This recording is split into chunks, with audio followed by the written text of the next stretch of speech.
Hello, it's Leah here of Wings Conscious Styling, and today I want to speak a little bit about David Kibbe's system and David Kibbe's power of style.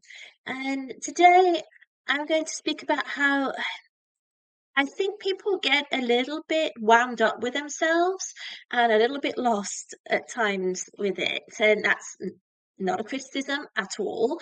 What I'm saying there is, I think I've done it, I think, at times too. I think we all have who are sort of following David's system or using David's system. And I think why things go a little bit AWOL or wrong or whatever, I don't like the word wrong, but is that people are looking for an end goal to their journey. Now, I love a good goal. I'm all about them goals.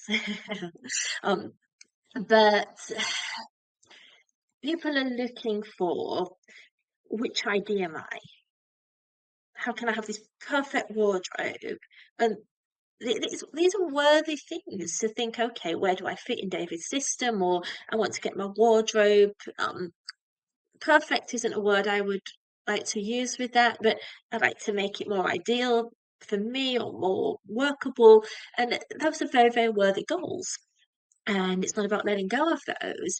But I think with David's work, and especially his new work or this new building of work, 'cause he still has his foundations from his old work, is to see how it informs your journey rather than making it an end goal.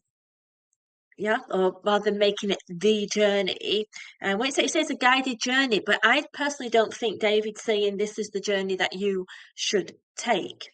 Yeah, you've got your journey regardless. Okay, regardless of anybody's systems or anything in this world, you've got your journey. And along that journey, we find things that can inform and enhance and develop our journey, or I like to use the word trajectory. And, David's work, The Power of Style, can inform that. And then following it through step by step can just be a really consistent way to do that. And it does build step upon step upon step. And you use some things running right through it, like the grounding exercises before you do certain things, and it can inform. Take, for example, the collage exercise. If you've read the book, you'll know what I mean. If you haven't, there's this exercise where there's instructions to, it's a game. David calls them games, to choose different things like a tree, a gown, something that lights you up, and something else that lights you up, and put it into a collage. And that collage, I found it really reaffirmed me on my own journey where I'm at, of what I know that I love and what I know of who I am. And it kind of consolidated that for me. And I'm able to then extrapolate that into other areas of my life, not just my wardrobe, but into the decor in my house, into my own intentional living. Am I including aspects of certain things, especially the light up things that light me up images? Am I including those as quite central to my life? And in terms of my wardrobe, I look at not just the colours, not just the gown to see if I can create a daytime version of that gown or whatever. It's not, yeah, it can include that, but it's bigger than that. It might be what vibe does the whole collage give me? Or what vibe do certain images give me? What about the vibe and the color together? How can I bring the element of softness that I see in a lot of my collage? How can I bring that shininess, softness? How can I bring that into different aspects of my wardrobe or this into my life as well? But let's just stay with wardrobe right now. There are ballet shoes on my collage, and you can see my collage on other videos. I haven't put it on this, and I am working through the book again, so my collage may slightly change, but I believe it'll still have a lot of the same foundation. And how can there's ballet shoes in it? How can I bring that into my life? So the ballet.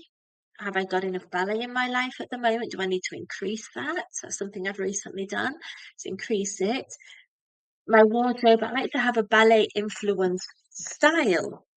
And and even consider what I'm wearing today. It's just like a fine knitted cashmere blend dress, and it wraps over at the top and ties, but it's movable. It's got a little split. I can move in it. David once said to me, if you can dance in it, it's yours. He knew that integral to me was the dance and the ballet. And yeah, the way it ties across. And I'm at home today. I've got some meetings with the uni and I'm doing this recording and other stuff. And need something comfortable, but the cashmere blend does remind me of both the softness and the ballet. I haven't got ballet flats on, I've got ankle boots on, but if I'd have put ballet flats on, that brings forth that ballet inspired sort of feel to my outfits and my wardrobe. Or sometimes it can be quite obviously ballet inspired. It can be more salmon colours and an actual ballet wrap top, and it can be a tall skirt, but many sort of ways I can bring that just from that image of the ballet shoes. And that ballet shoe image and that particular pair of ballet shoes, it's a French pair, really it brings a feeling of, I was going to say joy. It is joy, but it's more than that. And am I bringing that into my life? And our body is what we take through our life and into how I dress my body. That doesn't mean I have to wear ballet inspired every day, but that tends to creep into a lot of my things, or even just my hair in a bun or something. And yeah, and if it's say the, let me think of another image, the flower, it says choose a flower, the rose. I love red roses. I love all roses, but I love the passion of the rose. I love sort of a deep, warm red, especially this time of year and towards the festive season. Am I bringing that colour into my wardrobe? It can even just be in lipstick, or it can be, I've got some lovely velvet red ballet flat shoes that are great for sort of winter and the festive season, indoors, obviously. Uh, Yes, and we've also, myself and Hannah, have used our collages, as you will see on other videos and our adverts, as part of our branding for Wings Conscious Styling. So, there's that as well. So that's a lot on the collage, but also other exercises or games around your dreams. That's helped Hannah and I to actually make some work shifts, some career shifts, and to do less of some things and more of other things, and to get rid of some things, and to aspire to certain things that we have in our personal lives, but we want to bring into our work life as well, around animals. That is. So my collage actually has my little baby pet rats when they were tiny, tiny. An image of that just lights me up. That's central to my life. So can you see it's the book, the journey, the power style informs my journey and my wardrobe and my life, and as I carry this body through life. So I just want to encourage people, really. That's what I'm saying, is encourage people to use it to inform your journey, not as a destination. And it's so tempting, I know, to see as soon as you can which of the ideas you fit into, but I encourage you to hold off and work through it, um, and let the ID find you. Yeah, rather than you find the ID, or both and. Uh, yeah, yes, and just like do it slowly, do it intentionally. Try to put aside anything you want to be or feel you should be, and just see what emerges from the landscape, um, and from the whole journey. Be open to that. And I want to say I'm working through it a second time now. I'm pretty certain my ID is theatrical romantic, and then the line sketch showed me that, and the whole journey showed me that. But I'm reopening that just to see again. Yeah, to see again, whilst holding the data I already I already have. For me, it was close between two of the IDs, soft classic and theatrical romantic. I've sat in another ID or two before over the years. I can see how I got to that, or how I even let other people's influences lead me to that. Um, but yeah, a reopening. And sometimes when we do things a second time round, we're more familiar, we've got more data, we've settled into it. And yeah, there's things that this second time round, I'm like, oh, I didn't quite do that bit thoroughly as I thought the first time. And yeah, so allow it to inform your journey. You're already on a journey. You've already got a life trajectory happening. Yeah, we can't erase that. So let it inform your journey. For some people, I appreciate they don't really like this book or this journey, and that's okay too. Well, there might be bits in it that work for you, bits that don't. It does work really well, in my opinion, as a journey through step by step. Okay, um, there's nothing to stop you thinking, oh, I really that bit's really not resonating with me, but I'd love to have a go at this bit. But do look through it before you sort of pick bits from it. There's definitely bits in it where I will go back more to certain bits than other bits. But yeah, don't throw the baby out with the bathwater. Um, unless you really don't want the baby, then that's up to you. You know, I'm not here for telling people what they should do or any judgment or anything like that, because we've all got to find our own way, haven't we? In this thing called life and in this thing called our wardrobe, if that's something that interests you. And wardrobe is part of your life, and wardrobe is a reflection of your life and the life you're creating. Um, but yeah, that's just my 2 cents with it.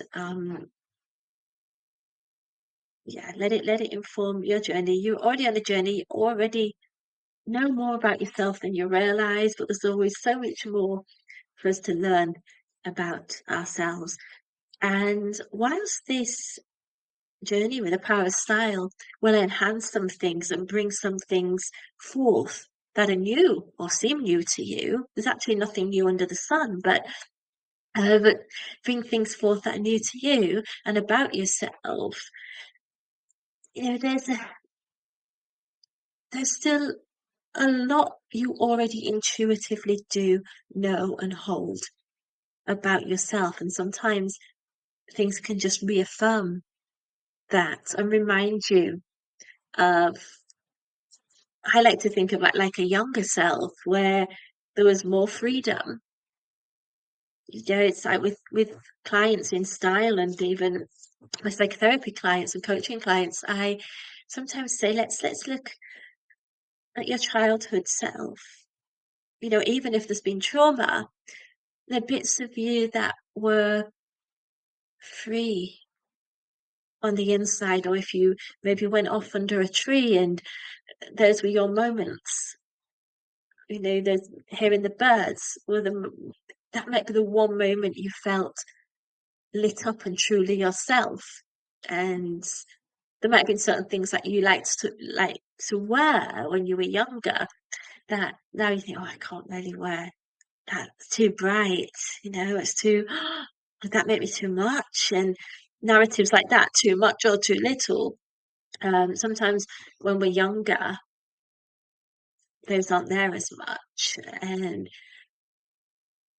either it's I know things can happen in childhood that starts to really chip away at us and restrict our freedom. You know, and everybody's got a different story with that, and I'm not here to discuss that. I'm not here in a psychotherapy capacity. I'm here as my stylist self, who happens to have a psychology underpinning with that. I do work in style from a bias, like a social perspective.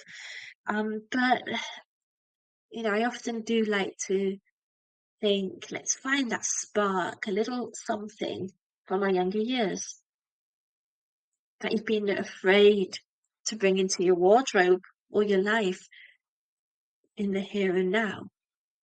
And how can we incorporate that. And I find David's Power of Style can really help with that, and especially on the dreams bit, the section on looking at our dreams and aspirations. There's bits about self-worth and self-esteem in there. Some people don't like that, but some people find it really useful. I just encourage you to have a look for yourself and decide on that. There's grounding exercises in that before you do the games, or that you can use in other areas of your life. Some people have said they don't like the language in the book, other people love it. Again, everyone's entitled to their own opinions. David has his own style that he brings into it, and that's who he is. And this is his book. So, and his system. So, of course, he'll bring him into that. You don't have to like him. I happen to like him very, very much. But everyone has different opinions, or they may clash with certain characters. So again, it's down to what works for you. If this book isn't for you, in your journey or trajectory, that is okay too. Yeah, the very fact that it's not right for you might be right for your journey. Yeah, but I happen to like it. It's working for me very much so. That doesn't mean I automatically bring it into my style work. It will inform a lot of my style work. If somebody really doesn't want to touch it, then I won't work with the how I'm informed through this. And a lot of things in David's book as well do resonate with some things that I bring into being a stylist, like, what's lit you up, working with creative media, into, formulating your wardrobe. So there are some similarities, but David's system's his system. This is his book. I don't offer Kibbe consults. I won't do that without David's permission. And I don't claim any of his exercises as my own. I say we do have some similarities, like certain exercises around three loves in my body image program. I happen to already have had that in there. I've shown that to David before. So, I won't use David's intellectual property in my work as a stylist, but it does inform some of the style work that I do. But I also, if somebody doesn't want that, I can put that aside. It informs my own wardrobe life style, and it's useful. Yeah, it's really useful, and I find it really joyful. I actually enjoy working with the book and with the journey and with extra ideas that it brings for me. And yeah, like I said, I'm second time round on it. So that's what I just want to offer you is my 2 cents. Doesn't mean I'm right and others are wrong. Doesn't mean I'm wrong and others are right. And I just want to show you a little slide, one of David's quotes. You're exactly who you were supposed to be. I've been collecting his quotes into images like this. I've used it on certain social media. And I really believe that you're exactly who you're supposed to be. That doesn't mean that we can't enhance, develop, change some things that might need changing. But, right back to the IDs, you're, the, you're exactly which one you're supposed to be. The seasons. I've had a fair bit of summer envy. I'm a autumn. David's system, fiery autumn. Other systems, true autumn. Um, a system I trained in at Flower College, absolute autumn. But bit of summer. Oh, just certain colours. I can find other ways to work with those. I don't have to rule them out. But I'm not meant to be a summer. I'm not meant to be. I'm meant to be in autumn and finding the beauty in being in autumn. And that's exactly who I'm supposed to be. Fiery autumn, true autumn, absolute autumn, theatrical, romantic. Um, that's who I am. So I'm supposed to be. I'm the age I'm supposed to be. I don't always like that. I can use certain products to look a little bit younger if I want to. Um, but I am who I'm supposed to be, and you are who you're supposed to be. And that's the premise from which David starts. Yeah. And learning to appreciate that. He says you're a painting and a sculpture. I've written an article in the past saying you deserve a place in the Louvre, and you do deserve a place in the Louvre. And yeah, we all have our own innate beauty. Sometimes we find it hard to see with all the comparisons out there, but you're exactly who you're supposed to be, as is everyone else. Um, and yeah, sometimes we do need to work on a few things with our personality. um, and but you're you, I'm me. And if you can approach the power of style from that standpoint, whether you believe it or not at the moment, but if you can just start with, okay, I'm open to being exactly who I'm supposed to be, and then seeing where that leads, you might be surprised, delighted, even. So I'll be back with more Kibbe as we go along, more power of style, and the other things as well that I've been working on this channel and recording, and I'll build on those things and more. And I will speak to you all soon. And bye for now.